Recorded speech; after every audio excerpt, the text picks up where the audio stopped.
Epilepsy is many diseases under one word. Again, seizures are just the top of the iceberg, and you have to figure out which is the main problem for the patient.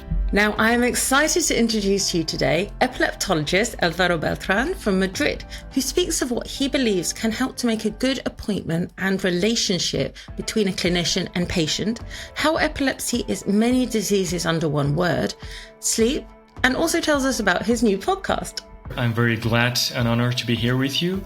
My name is Álvaro Beltrán. I work as an epileptologist. So basically I'm a neurologist who is specialized in epilepsy, and I work in the Ruber International Hospital in Madrid, Spain. We take care both of children and adults with complex epilepsies. And what led you to specialize in the epilepsies? I mean, we're really grateful and everything, but what led you down that road?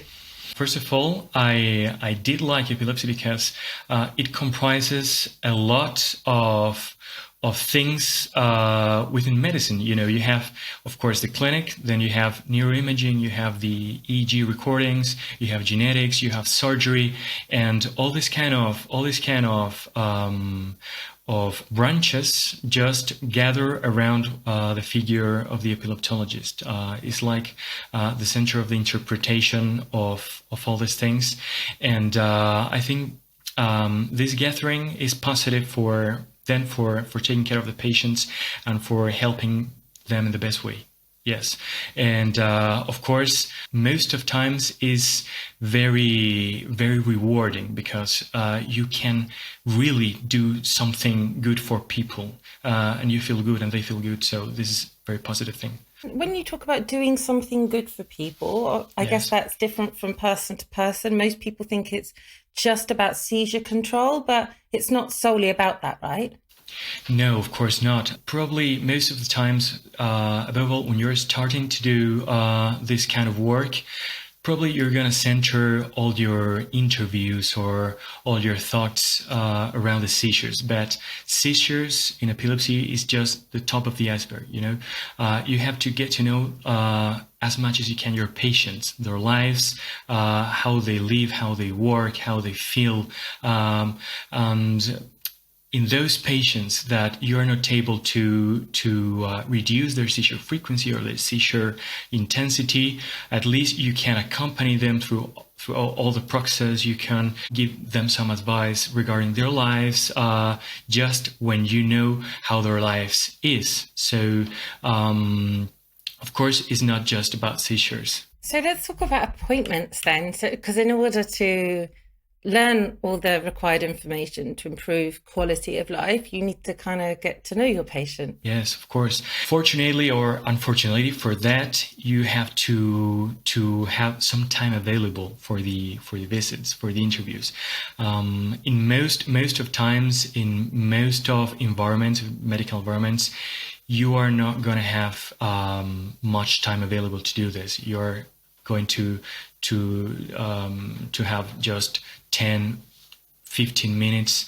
With this time, you can do the basics. You can do it as well as you can.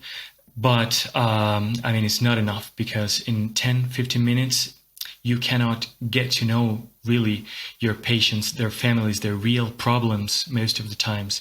So that would be the first need, that we neurologists should have a little bit more time for the interviews, you know. But you say interviews, actually, it's interesting.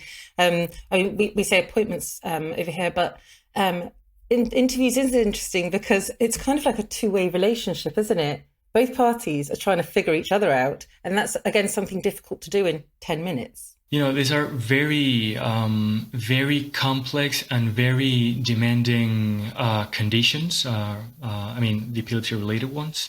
So you have to establish kind of an horizontal relationship with the patients, you know, and you present them the information, you advise, but the decisions, the future steps are always shared between the patients and the doctors.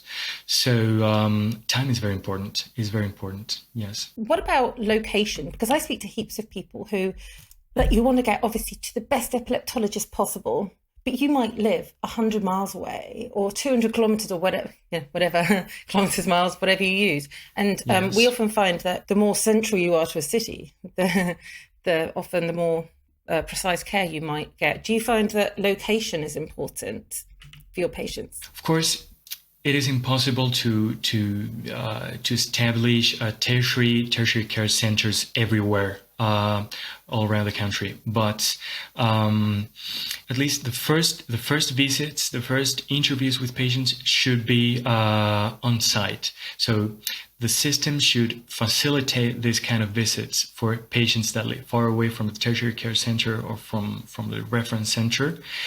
But then sometimes, or I would say most of the times, the follow-up may be taken remotely or online, and so that the patients could manage to have this follow-up with the same reference center, with the same tertiary care center, without losing the specialization. This is something that is possible and could be done. I know some people like to do remote because it can be convenient, but some people really like that face-to-face. It's tough, isn't it? Better face-to-face, always better face-to-face. But I understand that some people that live far away, of course, it is unreal to think that there will be a tertiary care center at every city, and I insist the system should facilitate on-site visits for these people, but maybe intermediate visits or interviews should be online or yes, remotely. Could you give me an example of what makes a good relationship between you and your patient or service user and their carers? Because the carer can be a really critical part of the whole care system. What I perceive is that, and I'm back to the point of the time in the interviews. People really want to be listened. So you have to let people talk and express freely. For a while, please tell me. I'm here to listen to you.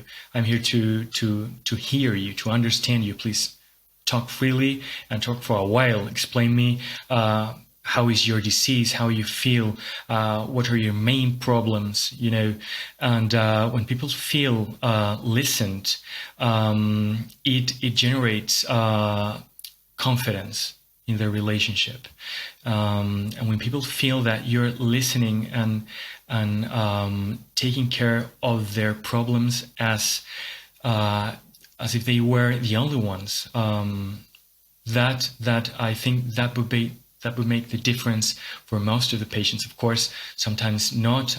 We do as best as we can, but I think that's a very good point. And then I would say that the point of asking them specifically for their life. I mean, how is a normal day in your life?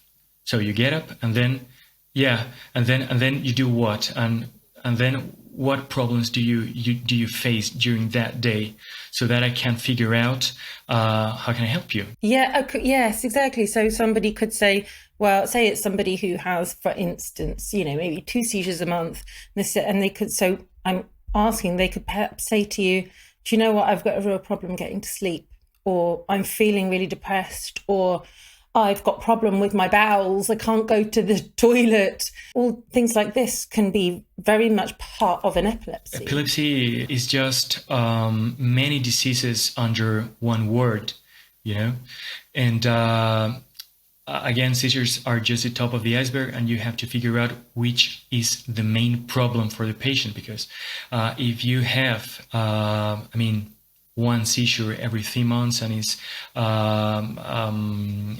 are mild seizures without losing awareness, maybe very short, maybe you can cope with it. But if your epilepsy contributes you to a very hard depressive mood, for example, maybe that's the main problem, and that's where you have to address most of the time of the visit and of the interview, because in the end, what you want is to better the quality of life of the patient at all.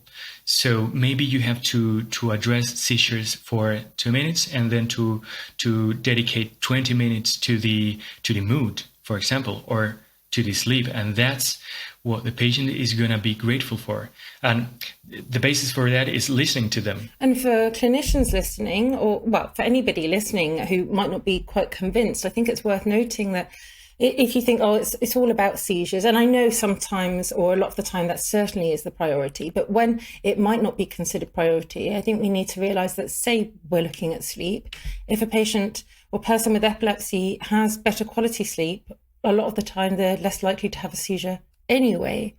So it's benefiting the whole quality of life, as you say. The relationship, for example, sleep with epilepsy is circular. I mean, if you have seizures, you're going to be sleeping worse. And if you sleep worse, you're going to have more seizures most of the times. And then sleep is related to the mood, and mood is related to seizures. and all of these things are related to relationships in your life. And it's like... Yeah, of course.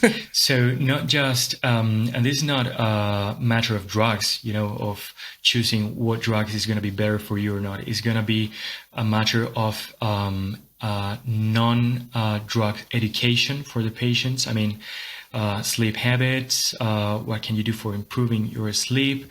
It's going to be a matter of mood, because if you are in a bad mood, it's more unlikely that you're going to be sleeping better. I mean, it's not just always about drugs or epilepsy-related drugs. Definitely. And just to end on a very positive note, I do believe that you may have relatively recently started a podcast. Is that correct?